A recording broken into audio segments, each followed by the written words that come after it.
Welcome to your real estate journey, expert tips for buyers and sellers. I'm Dolly Lopez, a realtor and broker in the state of Florida and Kentucky. And today I am joined by one of my favorite real estate attorneys, Valerie. Welcome. Thank you for sharing these moments with us and our followers. Of course, so excited to be back, to be here with you and your followers, talking Uh, about our favorite subject.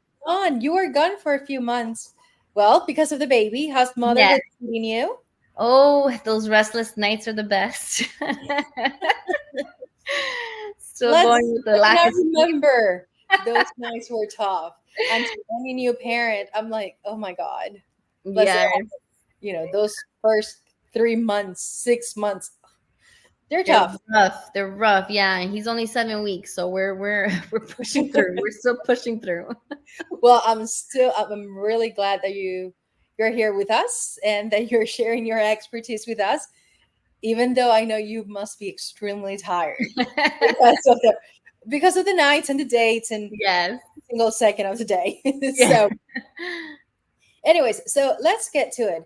I wanted to get your perspective on what's going on with Florida HOAs because there's a lot of things going on. There has been a lot of assessments on the homeowners associations, Yes.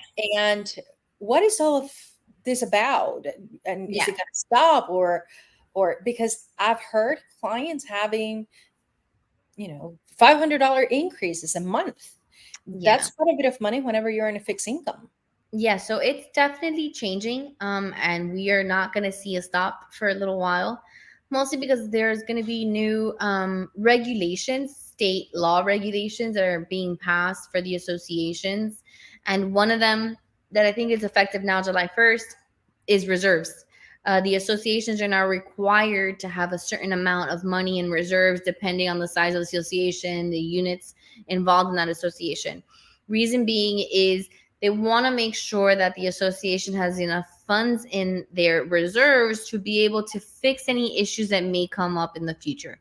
Another problem that we're also having with associations, and we're actually just having this problem not only with associations, just in the state of Florida altogether, is insurance policies, right? Insurance policies are going up. Insurance companies are leaving Florida.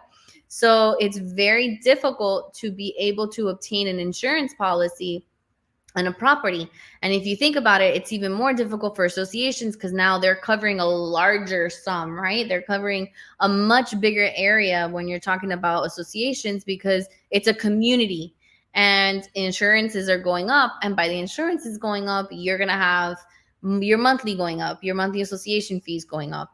So it's very important to know that there are laws that are being passed, and they're going to affect directly those homeowners that are a part of associations because associations are being more heavily regulated by the state. I bet there has been a lot of increases Yeah. and it's really tough because when someone is in a fixed income, they're they're mainly forced to either sell their property or stop paying because they just don't have enough income. Yeah. And if you stop paying to this association your monthly dues, either the association dues or the assessments, Mhm. then they can foreclose on your property. Yeah, they can. And something that you should know as a future homeowner, for someone who wants to buy a home with an association, or maybe for the current homeowners that already own property that belong to an association, is that a foreclosure on failing to pay your association dues is a lot quicker than a foreclosure on non-payment of a mortgage. And that's something a lot of people should know because they are going off of this belief of, oh, litigation can take years, doing a foreclosure can take 10 years, I'm going to have plenty of time to save money. No, that's not the way it works for an association foreclosure. Association foreclosures move much more quicker. They don't have the same requirements needed for a foreclosure on a mortgage. So it's a much more expedited manner, it's more expedited route than a regular foreclosure for a failing to pay your mortgage.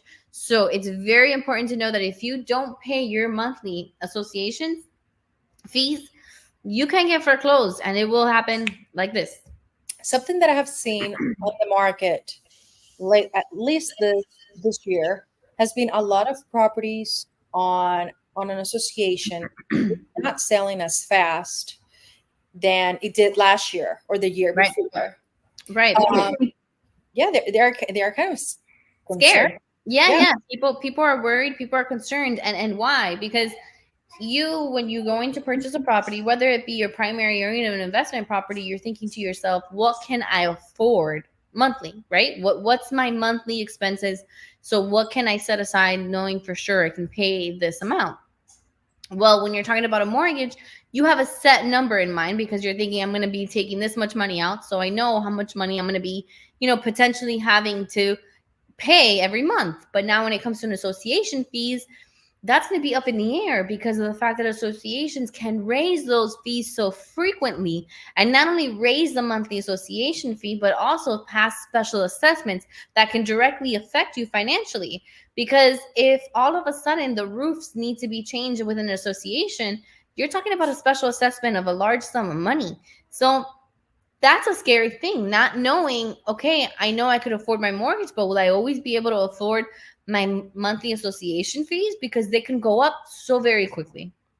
I feel that the apartments, condos, and properties that are within tied associations, they could be depreciating a little bit on their value Yeah, just because they're sitting on the market for a right. lot longer than it did 6 months ago, 7 months ago. So it's a little tough Mhm. because I do not see any other, beyond this association issues, any other market, Yeah, depreciate.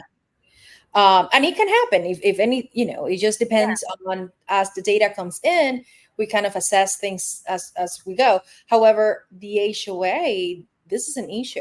yeah. Now, Al, can you talk to us about the clarity on these new rules that the government has the power, or the state has the power to look into the HOA financials? Yeah. How is that? Can you talk to us about it?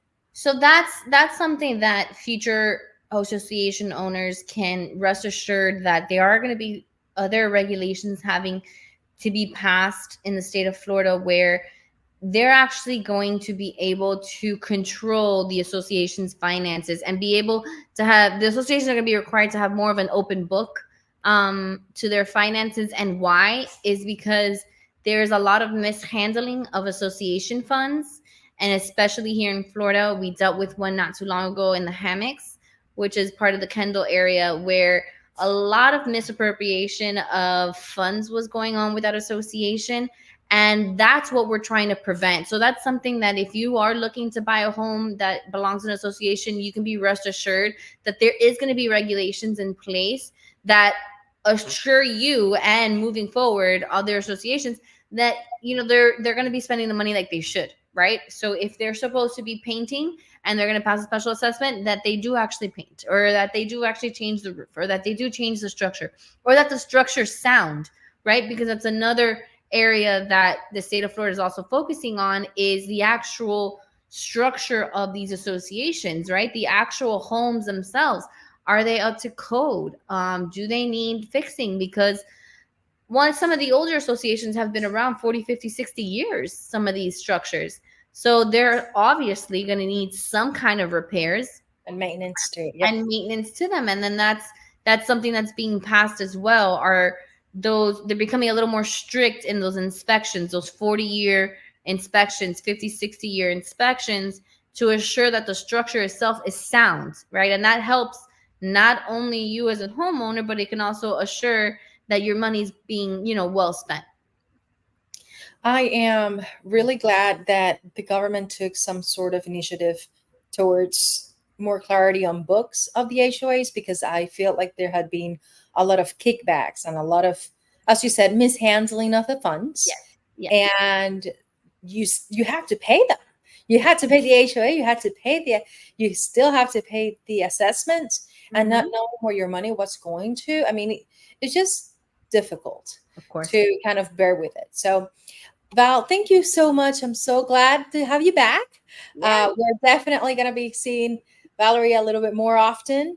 Definitely. So, Once again, thank you. I hope you enjoy your day. Remember to subscribe to our YouTube channel, where you can still find us in Instagram, Facebook, TikTok channels. So we are everywhere. Once again, thank you for tuning in to your real estate journey, expert tips for buyers and sellers. And I will see you guys next time. Thank Bye. you. Bye.